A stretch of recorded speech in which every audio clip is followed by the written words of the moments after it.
Hey everybody, it's Paul Grossman, the Dark Arts Wizard, and I'm coming back at you to kind of talk a little bit about Agilitest for a couple of minutes.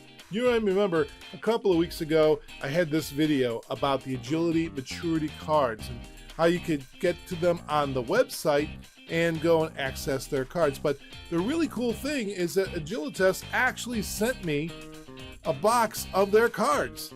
So I wanted to kind of show you exactly what the agility test does, because this is like flashcards that assess your maturity level, and they improve the maturity of your organization as far as Agile goes. So these are what the cards look like, and on the back they've got information. In fact, this one actually gives us, I need to give a little credit to CC by 4.0, who has come up with the creation of that. You can check out that little QR code. Find out more about CC. Came up with card designs. So the cards are broken up into 5 different categories. We have planning, improve, active testing, automated testing, and state of mind. So starting off with planning, we have exploratory testing, and I like exploratory testing a lot because that's used to go and, as manual testers, go and find the areas where there are gaps in our application, our testing. The creative process, it allows us to come up and think of things that we just don't have requirements for. Non-functional testing in there. The cards kind of remind you of stuff that you can, of what you be thinking of. Now, there are advanced stuff, like there's mob programming. Now, we know about pair programming, where you have 2 people working on the process. But in mob program, you actually have multiple people going and looking at the code to see how they can get things solved quick and fast. Moving on to the improve section of our cards. I got a random one over here. Of course, we do have retrospectives, which are important during an Agile process to take a look back at what our last sprint, what went well, what didn't go well, what we can improve on. But of course, there's also there's another aspect to this, which is gamification of retrospective. It's more fun if you make it into a game process. So let's take a look at active testing. Like the definition of done. Sometimes we actually have 2 different processes in that. Definition of done and the definition of done.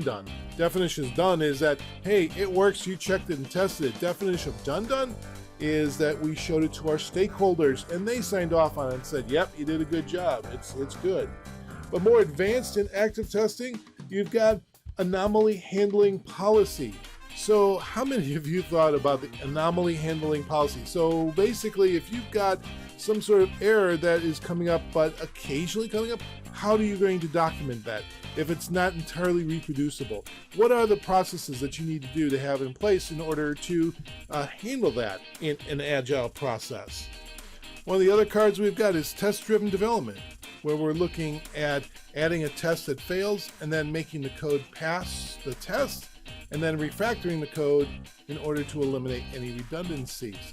But you know what? What's on the other side of that? Well, there's acceptance test-driven development, which is more where we're selecting a user story, writing an acceptance test, implementing that user story, and then running an acceptance test in a kind of a loop, and then finally refactoring. So until we get a sign-off.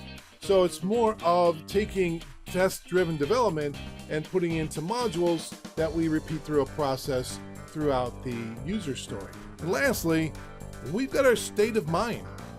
So in our state of mind cards, we talk about what is the processes that we need to do, such as work in progress, where we are determining how much is still the amount of work that still needs to be done and trying to keep that backlog as small as possible in order to get things done efficiently and effectively.